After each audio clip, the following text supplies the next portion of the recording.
गीता में क्या कहा है, जो जिसको याद करता है वो उसी के पास जाता है। अंतमति सोगति, आत्मा अंत में जिनको याद करते करते शरीर छोड़ता है वो उसी के पास जाता है। और जो ब्रह्म ज्ञानी है तो वो तो सीधा ब्रह्म स्वरूप में ही समा जाता है। तो और जो विष्णु को याद करता है तो अंत में विष्णुपुरी में जाता है, विष्णु लोक में जाता है।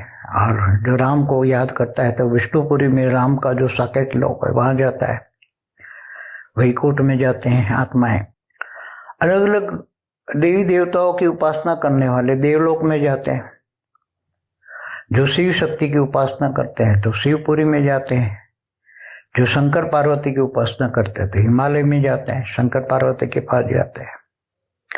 तो अलग अलग आत्माएं अलग अलग मुक्ति को पाते हैं। तो जो धरती से ऊपर जो 60 लोग हैं, कभी गंधर्वों की पूजा करते हैं, तो बुबुरु लोक में, भूलोक से ऊपर बुबुरु लोक में गांधर किन्नर यक्ष रहते हैं, यक्ष पूजा करते हैं।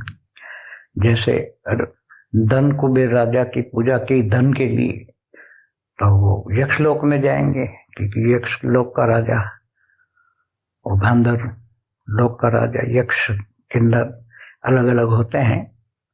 तो यक्ष अलग होते हैं तो यक्ष के पास जाएंगे, गंधर्वों के पास जाएंगे, किन्नरों के पास जाएंगे। जैसे जैसे तुम जिनको पूजा करोगे इसी के पास जाओगे। ये सीधी सी बात है, ये कोई